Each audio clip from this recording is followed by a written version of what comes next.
O Diyos, banal at makapangyarihan ka sa lahat, salamat po sa panibagong yugto ng aming pag-aaral ng iyong salita. Kahabagan mo po kami. Gawin mong liwanag sa iglesyang ito ang iyong mga salita. Patatagin mo ang aming pananampalataya hindi sa kuro-kuro at hindi sa tradisyon, hindi sa nakasanayan, kung hindi sa malinaw na salita ng Panginoon. Patawarin mo kami sa aming pagkakasala. Hawakan mo po ang aming isip at puso upang sa ganoon ang amin pong pakikinig ay tanging sa iyo sa gabing ito. Buksan mo po ang aming pangunawa sa pangalan ng Panginoong Hesus upang sa ganoon amin po itong masunod at mabago ang aming buhay ayon sa imahe ng aming Panginoong Hesukristo. Sa patnubay ng banal na Espiritu. Sa tanging pangalan ng aming Panginoong Hesukristo. Amen. Santiago, James chapter 1, verse 1. Si Santiago na alipin ng Diyos at ng Panginoong Hesukristo ay bumabati sa 12 angkan na nasa pangangalat. Ang ating paksa sa gabing ito ay ang alipin ng Diyos sa ikalalakas ng iglesia sa panahon ng pagsubok. Anong klaseng tao ang gusto mong lumapit sa iyo kapag ikaw ay nanghihina? Kapag ang pananampalataya mo ay inuuga ng mga pagsubok, at kapag ikaw ay nagdududa, o hindi naman kaya kapag ikaw ay nadapa sa iyong pagsunod sa ating Panginoong Hesukristo, pag dumarating ang pag-iisip na ikaw ay tumalikod sa pananampalataya, anong klaseng Kristiyano ang inaasahan mong mang-aaliw sa iyo, magtutuwid sa iyo, at maggagabay sa iyo sa tamang landas? Umaasa ka ba na ito isang taong mahusay magsalita, pero mababaw ang buhay Kristiyano? O iniisip mo ba na ang isang taong maraming alam sa Biblia, sa doktrina, pero walang panahon at walang malasakit? O taong tahimik lamang, ngunit matatag, mapagpakumbaba at tapat sa Diyos? Isang taong dumaan na sa pagsubok. Isang taong nakita mo na sa maraming pagsubok sa kanya sa pananampalataya, hindi siya tumalikod sa Diyos at hindi siya tumalikod sa panawagan ng Diyos sa kanya. At kung ikaw naman ang magnanais maging tagapaghikayat ng mga mahihina, maging tagapagpatibay at kalakasan ng mga kapatiran, anong uri ng karakter ang kailangan mo? Hindi sapat ang tamang salita kung mali ang ating buhay. Hindi sapat ang tamang doktrina kung kulang ang ating pagsunod. Sa panahon ng kahirapan, tukso at pag-uusig, hindi opinyon ang hinahanap ng iglesia, kundi mga taong may bigat ang pananampalataya at may laman ang pagsunod. Dito pumapasok ang kahalagahan ng karakter ng author ng Santiago, sapagat bago niya turuan ang iglesia kung paano mabuhay, ipinakita muna niya sa kanyang sarili kung anong klaseng tao ang ginagamit ng Diyos. Hindi siya nagpakilala bilang may espesyal na kaugnayan sa Panginoong Hesukristo. Hindi rin niya pinakilala ang kanyang sarili bilang haligi ng iglesia. Pinakilala niya ang kanyang sarili bilang alipin ng Diyos at ng Panginoong Hesukristo. Ang pagpapakilalang iyon ay maaari nating matutunan. Dito natin makikita ang pamantayan ng Diyos sa mga taong kanyang gagamitin upang mag-aliw, magtuwid at magpatatag sa iglesia sa panahon ng pagsubok. Dalawang prominenteng lalaki sa Bagong Tipan ang nangangalang Santiago at maaari nating i-consider na sumulat ng aklat na ito. Una, si Santiago na anak ni Zebedeo at kapatid ni Juan. Isa sa 12 alagad na tuwirang tinawag ng Panginoong Hesukristo, Matthew chapter 10 verse 2. Siya ay kabilang sa inner circle ng Panginoon. Kasama ni Pedro at ni Juan, sila ay saksi sa mahahalagang pangyayari tulad ng Transfiguration at ang panalangin ng ating Panginoong Hesukristo sa Getsemani. Subalit ang Santiago na ito ay pinatay ni Herodes noong unang mga taon ng Iglesia sa Acts chapter 12 verse 1 and 2. Kaya't hindi maaaring siya ang sumulat ng liham na ito, bagamat siya ay prominente at kinikilala sa unang Iglesia.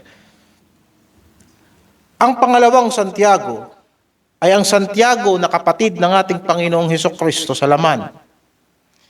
Ang lalaking kinikilala bilang haligi ng unang iglesia, Galatians chapter 1 verse 9 at Galatians chapter 2 verse 9.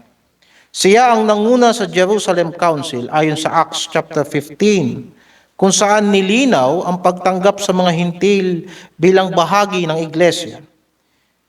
Siya rin ang leader ng iglesia sa Jerusalem sa panahon na si Apostol Pablo ay nagmimisyon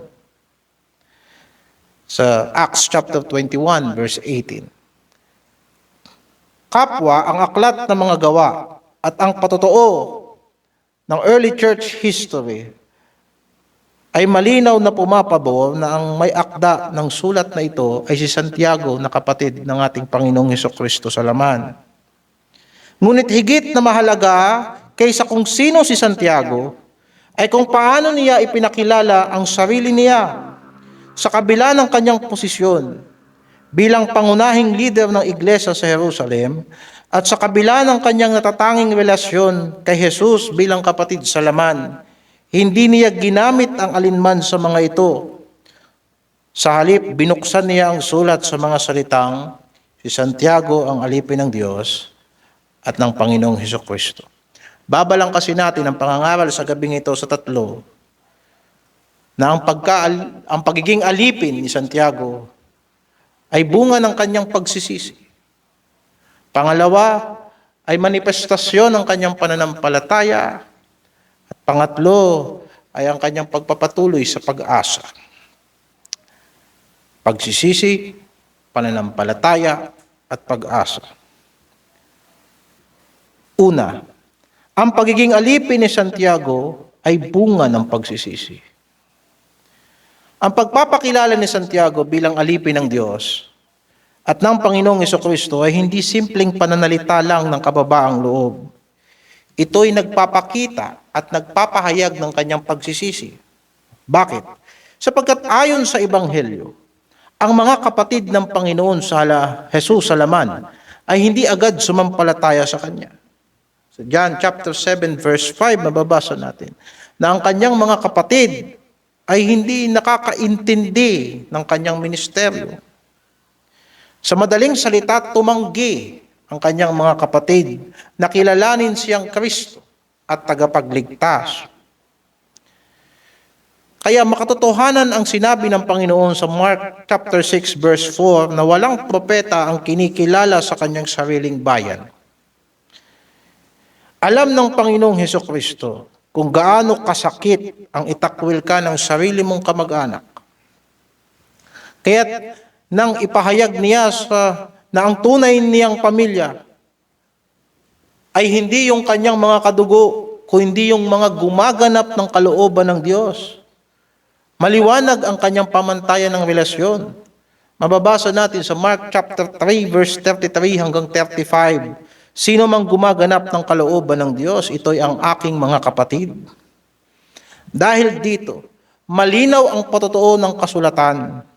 Ang mga kapatid ng Panginoon ay naniwala lamang sa Kanya pagkatapos ng Kanyang muling pagkabuhay.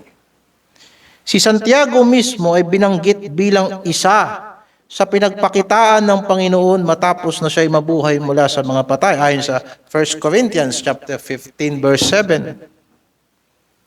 Matapos ang pag-akyat ni Kristo sa langit, si Santiago at ang mga kapatid ng ating Panginoon ay kabilang sa mga naghintay kasama ng mga apostol sa pagdating ng banal na Espiritu ayon sa gawa sa Acts chapter 1 verse 14. Mga kapatid, ang pagbabagong ito ay hindi lamang panlabas. Ito ay radikal na pagbabago ng pag-iisip. Ito ang mismong diwa ng pagsisisi. Kung maaalala natin sa parable ng prodigal son, ang pagsisisi ay nagsisimula sa pagkilala na ang sarili ay walang karapatan. Basahin natin sa Luke chapter 15 verse 19 at makikita natin ang prinsipyong ito. Sinabi nung bata na nagbalik loob sa kanyang tahanan, sa kanyang ama, "Hindi na ako karapat dapat na tawaging anak mo. Gawin mo akong tulad sa isa sa iyong mga alilang upahan."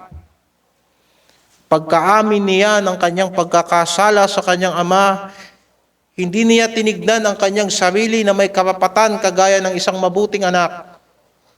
Kung hindi ninasa niya na maging tagapaglingkod na lamang ng kanyang ama. Sa ganitong liwanag, mauunawaan natin si Santiago. Bagamat siya ay kapatid ng Panginoon sa laman, hindi niya ginamit ang relasyong ito bilang karangalan. Sa halip, itinuring niya ang sarili bilang isang utusan, isang alipin.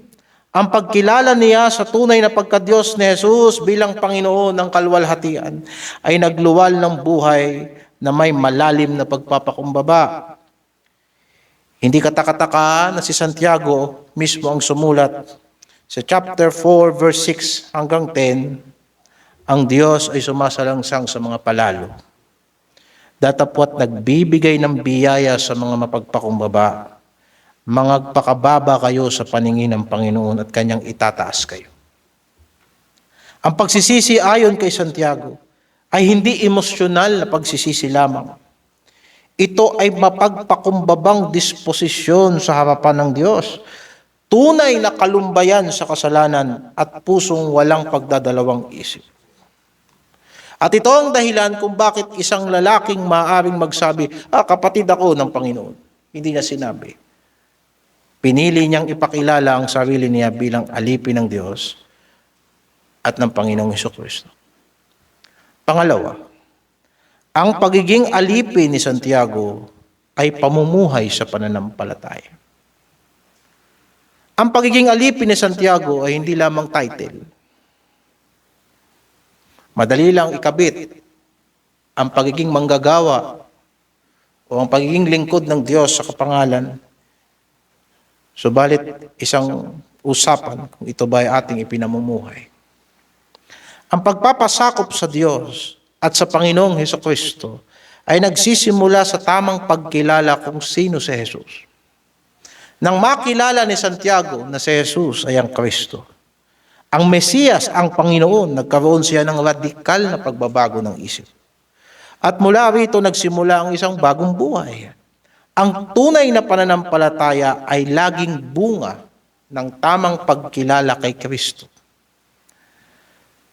Ang pagpapasakop sa Diyos ay hindi emosyonal na sigasig. Sinabi na natin na hindi ito emosyon, kundi pagtitiwala sa karunungan ng Diyos.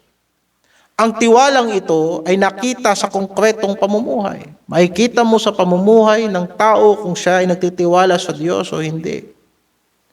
Sa buong sulat ni Santiago, 5 chapters, malinaw na pinaghahambing ni Santiago na mayroong makalangit na karunungan at mayroong makalupang karunungan. Chapter 3, verse 13 hanggang 17. Para kay Santiago, ang kakayahang magalak kahit sa gitna ng pagsubok ay nakaugat sa pagkaunawa at pagtitiwala na ang Diyos ay may layunin sa bawat paghihirap na kanyang ipinahihintulot. Kaya sinabi niya sa chapter 1 verse 5 hanggang 7, kung ang mananampalataya ay nagkukulang ng karunungan, hindi niya dapat sisihin ang kanyang kalagayan, kundi dapat lumapit siya sa Diyos. Nasusulat, kung nagkukulang ng karunungan ng sino man sa inyo ay humingi sa Diyos, sapagkat ang Diyos ay hindi nanunumbat. Subalit kung ikaw ay hihingi sa Diyos ng karunungan, ay dapat humingi ka ng may pananampalataya na walang anumang pag-aalinlangan. Ang pananampalatayang itinutukoy dito ni Santiago ay hindi panandali ang pag-asa na ibibigay ng Diyos ang anumang ating hilingin. Hindi. Ang pananampalataya ay hindi positive thinking. Ito ay pagpapasakop sa kanyang kalooban. Ang pag-aalinlangan ay hindi simpleng kahinaan ng loob o karuwagan. Ang pagdadalawang isip ay anyo ng paglaban sa Diyos, pakikipagkaibigan sa sanlibutan at pag-ayon sa impluensya ni Satanas. Kung babasahin natin yan sa chapter 4, verse 4 hanggang 8, na maalala ko yan ang inyong naging talata sa doctrine class ng linggo. Dito nagiging malinaw ang sentro ng mensahe ni Santiago. Ang tunay na pananampalataya ay palaging nagbubunga ng pagsunod. Ang alipin ng Diyos ay hindi lamang tagapakinig ng salita kundi tagaganap nito. Ang anumang pahayag ng pananampalataya na hindi nahahayag sa gawa ng paglilingkod ay ayon kay Santiago patay at walang kabuluhan. Chapter 2 verse 18 hanggang 20, mababasa natin, ipakita mo sa akin ang iyong pananampalatayang hiwalay sa mga gawa, at ako sa pamamagitan ng aking gawa ay ipapakita sa iyo ang aking pananampalataya. Gayunpaman, hindi itinuturo ni Santiago na ang tao ay napapawalang sala sa harap ng Diyos sa pamamagitan ng kanyang sariling gawa o pagsunod sa kautusan. Ang itinuturo niya ay mas malalim at mas mahigpit. Ang pagpapawalang sala na nagmumula sa biyaya ay kailanman hindi nag-iiwan ng buhay na hindi nagbabago. Makikita mo ang ebidensya ng biyaya ng Diyos sa tao sa buhay na binabago ng banal na Espiritu. Ang kaligtasan ay sa pamamagitan ng biyaya at biyaya lamang sa pananampalataya sa Panginoong Hesukristo. Hindi ito pinagtatalunan sa unang iglesia. Pinagtibay pa nga ito ng mga apostol at matatanda sa Jerusalem sa Acts chapter 15 verse 11.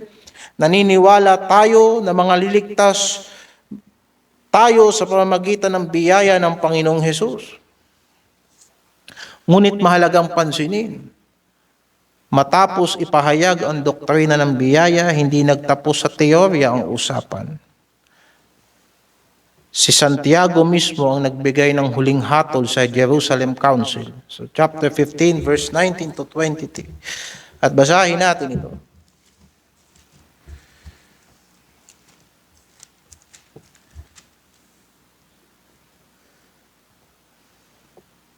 Verse 19.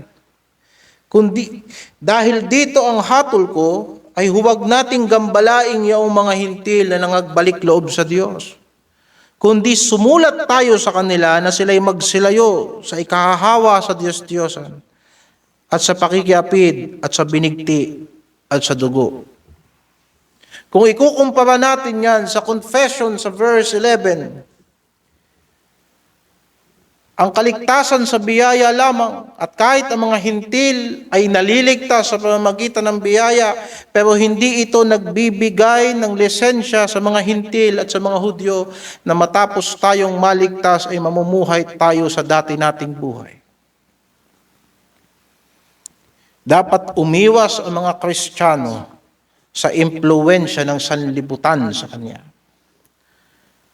Ang mga tagubiling ito ay hindi kondisyon ng kaligtasan, kundi bunga ng pagbabalik loob, bunga ng pagsisisi, bunga ng pananampalataya. Hindi sila iniligtas dahil sa pagsunod. Walang naliligtas sa pagsunod sa Diyos. Kundi intindihin natin na sila ay tinawag na sumunod sapagkat sila ay iniligtas na ng Diyos. Ang biyaya na nagpapatawad ay siya ring biyayang humuhubog sa pamumuhay na hiwalay sa pagsamba sa Diyos-Diyosan at imoralidad. Ito ang logic ng sulat ni Santiago. Ang kanyang tanyag na pahayag tungkol sa pananampalataya at gawa ay hindi pagbaliktad sa grasya ng Ebanghelyo, kung hindi ipinapakita ni Santiago na merong peking pananampalataya, merong peking biyaya na ipinangangaral sa sanlibutan at kadalasan nakakapasok sa mga iglesia. Basahin natin sa James 1:27 na sinabi ni Santiago, ang dalisay na relihiyon at walang dungi sa harapan ng ating Diyos at Ama ay ito, dalawin ang mga ulila at ang mga babaeng bao sa kanilang kapighatian, at pag-ingatang walang dungis ang kanyang sarili sa sanlibutan. Napaka-importante ng huling linya na yun. Kung magtatanong kayo kung bakit hindi tayo nakikiayon sa tradisyon, bakit hindi tayo lumalakad sa dati nating pamumuhay, sapagkat naniniwala tayo na tayo ay may tunay na pananampalataya. At ang tunay na relihiyon na hindi lumalakad ayon sa takbo ng sanlibutan ito. Iniingatan natin ang ating sarili dahil may pananampalataya tayo sa Diyos. Sa madaling salita, ang pananampalatayang nagliligtas ay nakikita sa pag-ibig at kabanalan. Ang biyayang hindi nagbubunga ng malasakit sa mahina at paghiwalay sa kasalanan ay hindi biyayang kailanman nauunawaan. Theoretical lamang ang pag-intindi sa biyaya ng Diyos. Hindi experience, hindi pagbabago ng puso, hindi pagbabago ng isip.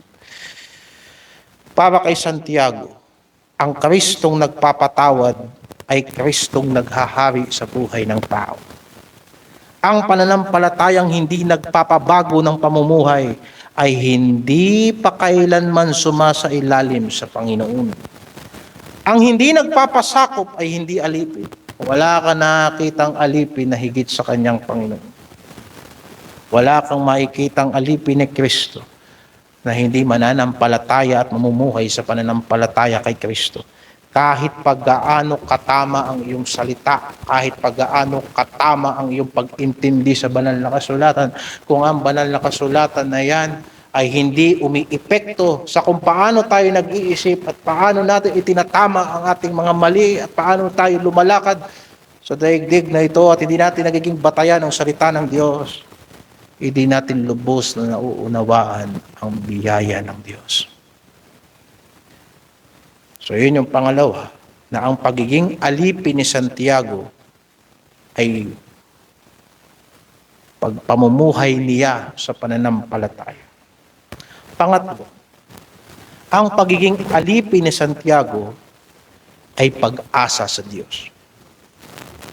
Ang alipin ay hindi nabubuhay sa katiyakan ng agarang ginhawa, kundi sa pangako ng pagbabalik ng kanyang Panginoon. Kahit tayong mga nagtatrabaho, kadalasan ng ating mga sweldo ay nasa kinsenas at sa katapusan. May mga panahon na puro katrabaho at ikaw ang gagastos ng iyong pamasahe at ang iyong pangangailangan, titipidin mo ang iyong sweldo. Pero naghihintay ka sa araw ng sweldo. Ganun ang pag-asa na naglilingkod sa Panginoon. Na isang araw ang pangako ng Diyos ay kanyang tutuparin sa atin. Siya ay pinagkatiwalaan ng Diyos ang kanyang alipin ng utos. At ang kanyang katapatan ay nasusukat sa pagtitiis habang naghihintay siya. Ito mismo ang larawan ng pamumuhay ng Kristiyano ayon kay Santiago. Inalintulad ni Santiago ang pagtitiis ng mga mananampalataya sa pag-asa ng isang magsasaka. Walang nagtanim ngayon at mamayang hapon ay aani na. Ito ay isang pag-asang hindi padalos-dalos. Pag-asang hindi kontrolado ng panahon. At makikita mo ang mga magsasaka kahit ilang beses bahain ang kanilang palayan at sirain ng bagyo ang kanilang pananim. Makikita mo na sila habang may pagkakataon ay muling magtatanim. Kahit hindi nila ahawak ang panahon, sapagkat umaasa sila sa bunga.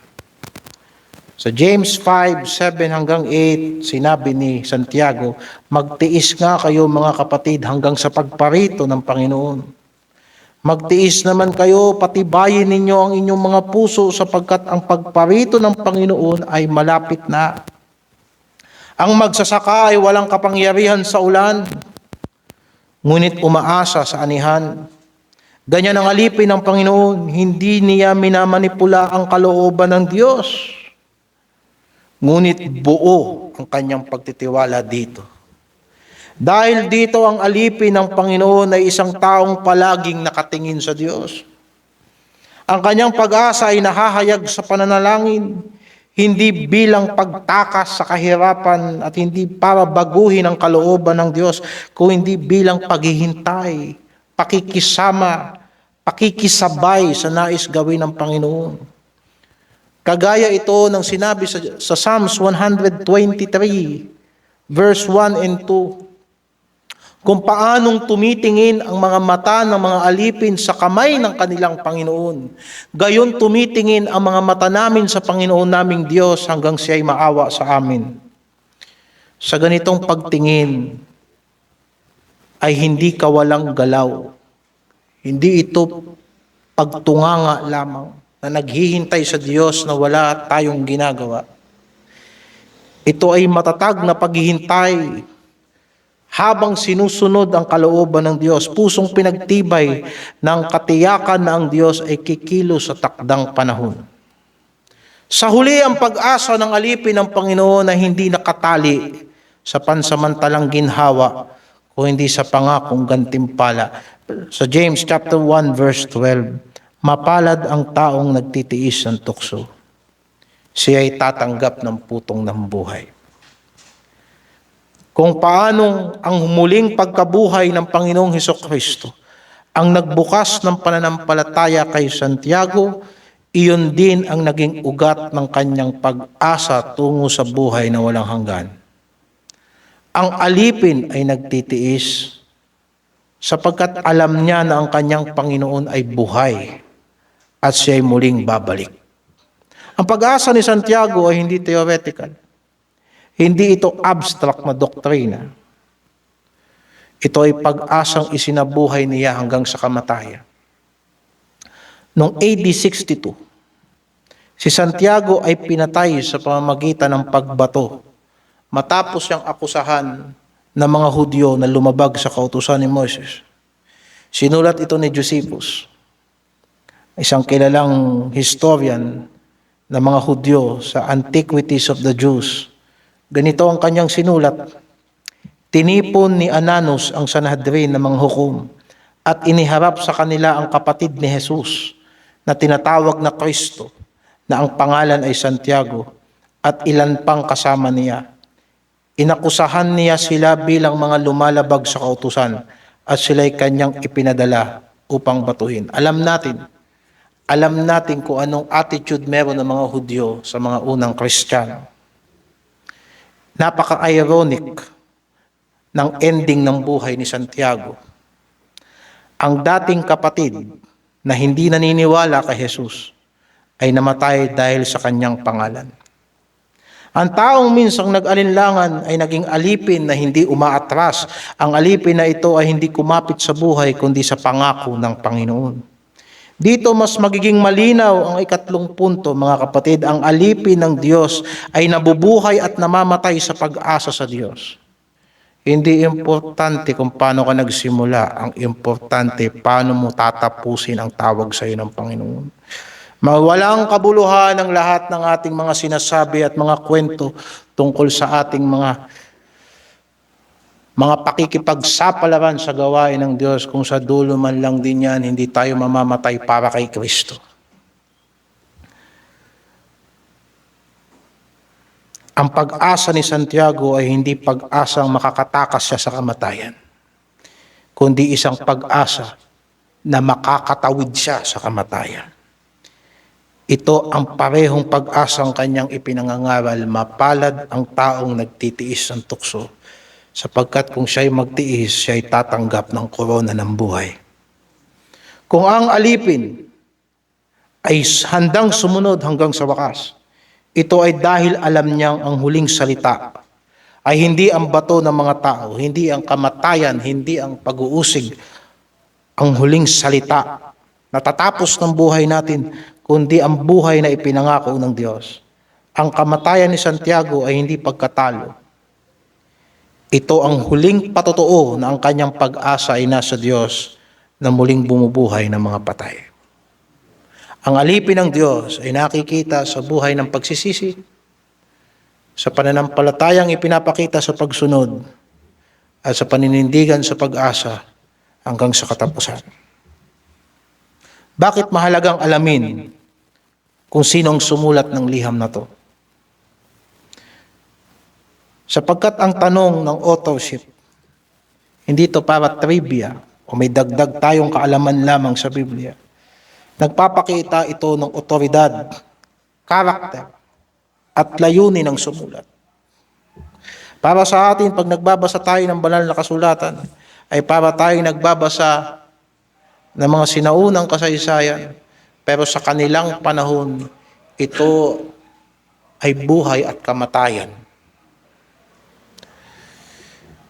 Naiintindihan natin kung gaano kaseryoso si Santiago sa kanyang sulat. Bakit ganun ang tono ng kanyang pangangaral? Bakit direkta ang kanyang instruction sa iglesia? Sa mga nakabasa na ng aklat ni Santiago, ng sulat ni Santiago, alam natin na ang sulat ni Santiago ay magaspang, direct, mabigat. Kung ang may akda ng sulat na ito ay isang taong hindi dumaan sa pakikibaka ng pananampalataya, madali sana nating ituturing ang kanyang salita bilang matigas, mapanghusga, at minsan babasahin natin ang salita ng Diyos na parang walang malasakit. Pagkat hindi natin naunawaan kung paano hinubog ng Diyos ang sumulat at ang mga nagdadala ng salita ng Diyos. Ngunit, kung ang sumulat ay isang taong dumaan sa pagdududa, taong nakaranas ng pagsisisi, natutong sumunod kahit sa una ayaw niya, nanindigan sa pag-uusig, nanatili sa salita ng Diyos, iba ang bigat ng kanyang pananalita. Hindi ito sermon ng isang nanood lang, kundi isang taong nakaranas ng biyaya ng Diyos. Mahalaga ang authorship ng Santiago sapagkat ipinapakita nito kung anong klaseng tao ang sumulat sa iglesia. Mahaba-haba pa ang ating aaralin sa aklat na ito. Hindi ito isinulat ng isang tao na estranghero sa paghihirap. Kasama siya sa pag-uusig ng mga mananampalataya. Ito ay isang leader na namuhay sa gitna ng pagsubok ng unang iglesia. Higit pa rito, isinulat ng isang taong may malinaw na karapatan sa posisyon ng pribilehiyo. Ngunit, hindi niya ginamit yun bilang dahilan upang pakinggan siya. Ipinakilala niya ang kanyang sarili at nauunawaan niya na ang kanyang posisyon sa iglesia ay lingkod ng Diyos, alipin ng Diyos at ng Panginoong Hesukristo. Kung hindi natin uunawain, kung hindi natin mauunawaan kung sino si Santiago, madali nating mamamali ang pagbasa ng kanyang mensahe. Ang kanyang matatalim na pananalita tungkol sa pananampalataya at gawa ay maaaring magmukhang legalismo para sa marami. Ang kanyang babala laban sa sanlibutan, kanyang sinasabi, kayong mga nakikipagkaibigan sa sanlibutan, nakikipag-away kayo sa Diyos. Sasabihin ng marami, sobra naman yun. Ang kanyang panawagan sa pagtitiis, mga kapatid, magtiis kayo, magtiis kayo, magtiis kayo. Sasabihin ng marami, mukhang hindi makatotohanan. Ngunit kung naunawaan natin ang kanyang buhay, dating hindi naniniwala,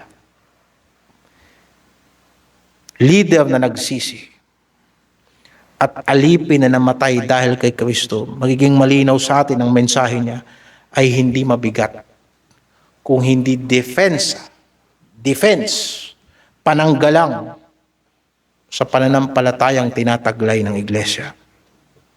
Kaya pinaksa natin sa gabing ito ang authorship ni Santiago. Hindi lamang upang madagdagan ang ating kaalaman, kung hindi itama natin kung paano tayo nakikinig. Ang liham na ito ay hindi isinulat upang aliwin ang mga komportable sa sanlibutan. Inihahanda tayo ng Diyos sa mga pagtukso at mga pagsubok sa paulit-ulit na pagtuturo sa atin na merong kahirapan at marami pang kahirapan na titiisin natin alang-alang kay Kristo. Pero paano yan tinanggap ng mga kapatid natin sa iglesia?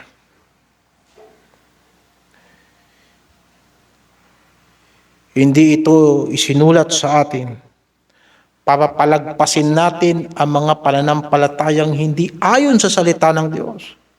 Mga huwad na pananampalataya, tama sa salita pero mali sa gawa.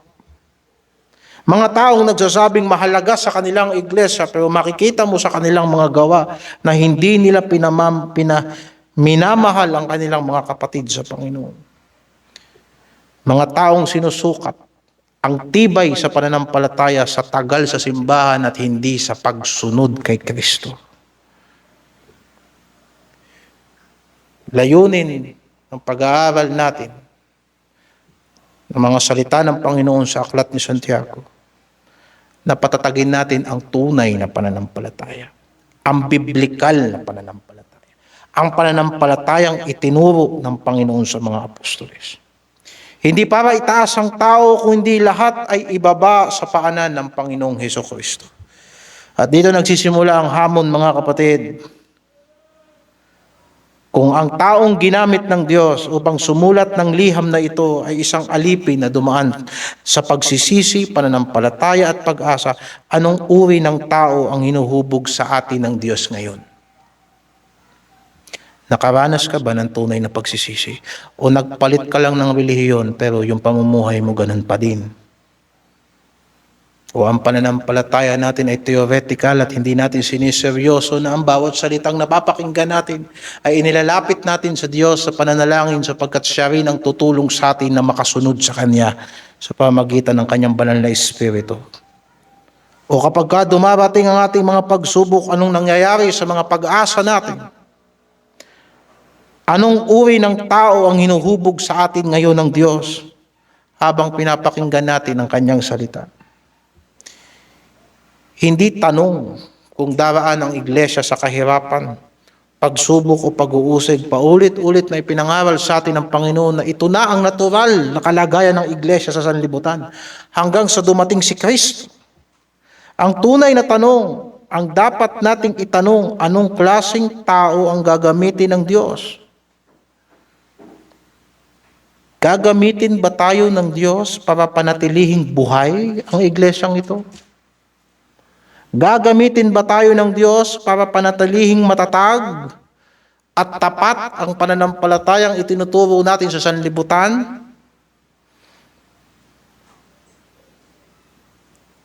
Gagamitin ba tayo ng Diyos para sa panahon ng pagsubok na kakaharapin pa natin at dadaanan ng mga bagong Kristiyano sa iglesyang ito, tayo ba ay magiging mga haligi?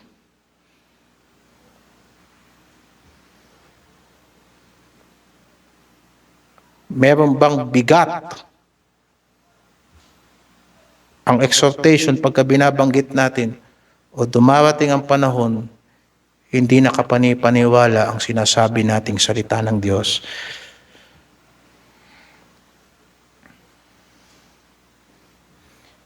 Hindi ang mga Kristiyanong sumusunod lamang kapag magaan ang kalagayan. Hindi ang mga taong pabago-bago ng isip at madaling impluwensyahan sa sanlibutan ang ginagamit ng Diyos. Kundi ang mga alipin, mga taong tumalikod sa dating buhay, dumaan sa tunay na pagsisisi, nagmamahal kay Kristo, may pananampalatayang hinubog sa pagsunod, hindi sa pakikinig lang. Mag-spend tayo ng 20 years sa pakikinig ng salita ng Diyos. Kung hindi mo susundin yan, sayang ang 20 years mo sa pakikinig.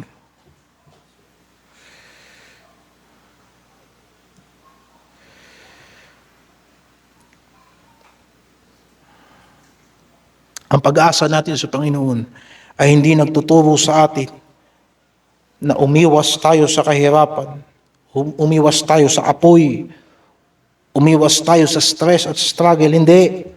Kung hindi, sa kabila ng lahat ng iyon ay dapat tayo maging matapat sa Diyos. Sa gitna ng lahat ng mga negatibong nararanasan natin.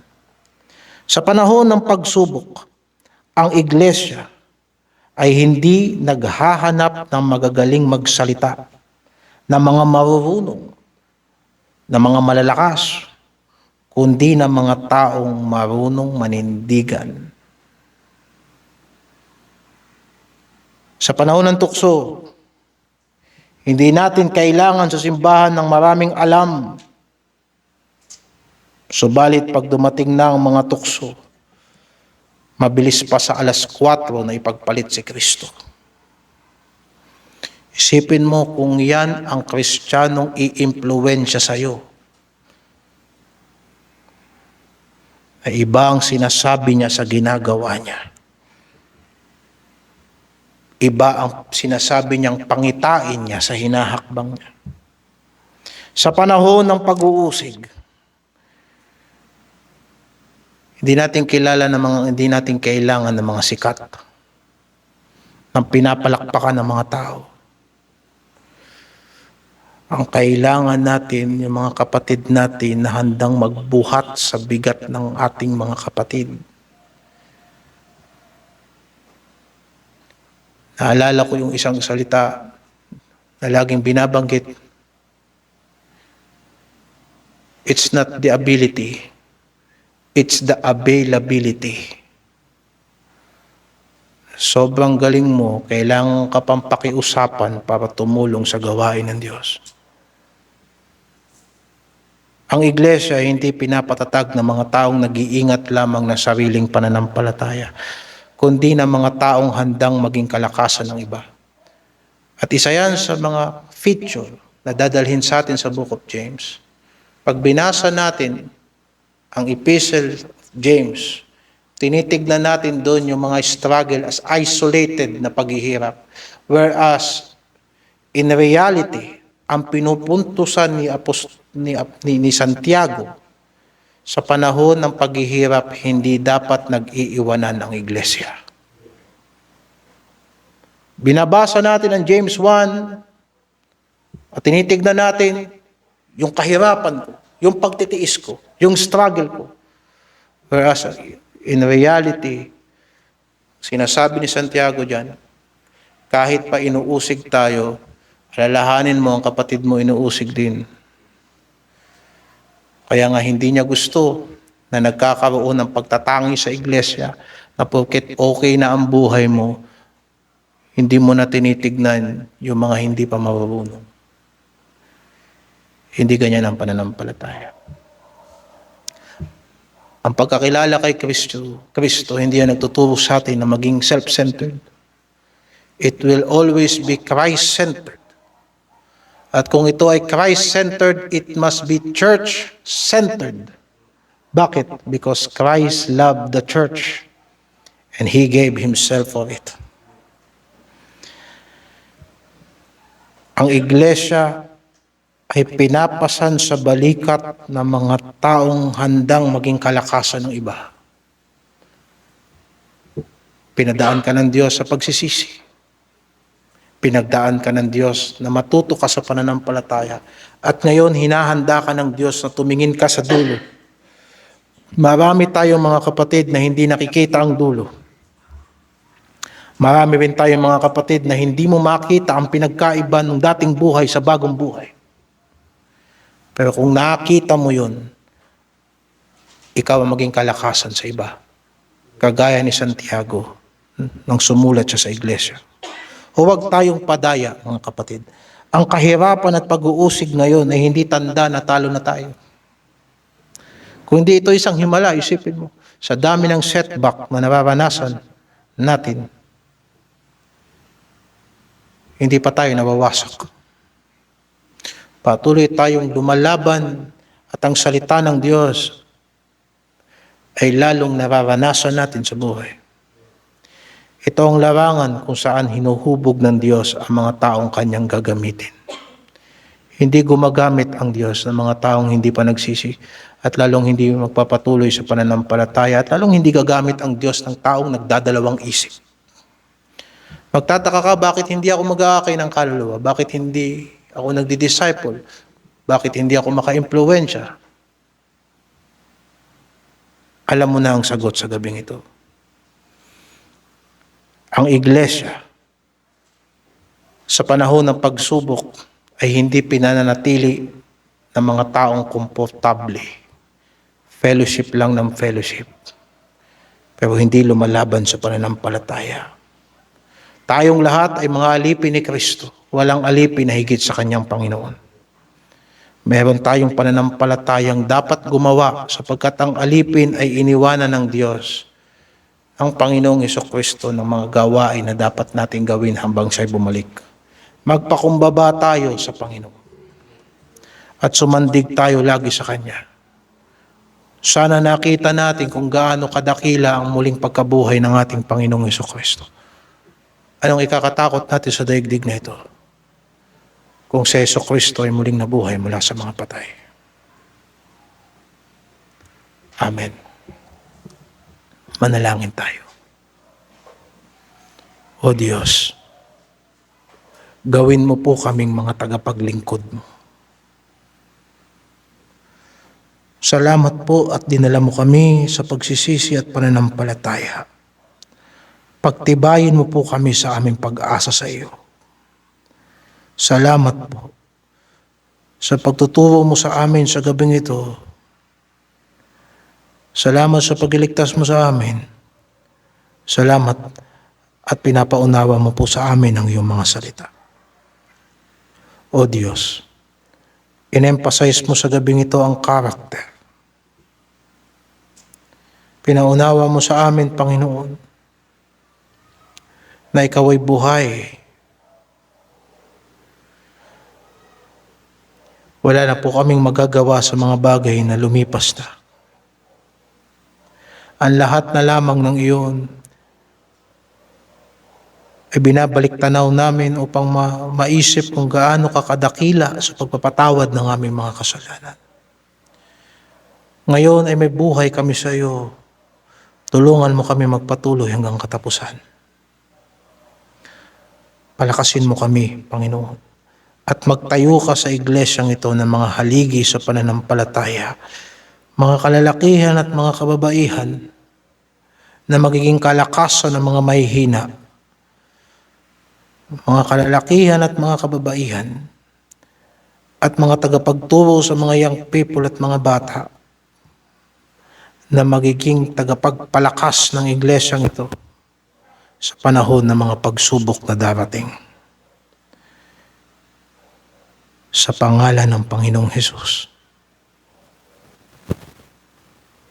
O Diyos, patawarin mo kami sa mga bagay na sa aming pakikinig sa gabing ito kami po ay nagkulang. Gawin mo kaming madalanginin at gawin mo po kaming masunurin. Gawin mo kaming mapagmahal. Gawin mo po kaming mapagmalasakit. At nawa gamitin mo ang iglesyang ito. Kasabay ng pangangaral ng salita ng Diyos, ang aming pong mga ministeryo para sa mga bata at para sa mga matatanda. Kasangkapanin mo ang aming mga kamay, ang aming mga buhay. Higit dito ang aming mga isip at puso. Panahanan ng iyong salita. Gamitin mo kami sa pamamagitan ng iyong banal na Espiritu. Sa pangalan ng Panginoong Hesus. Amen.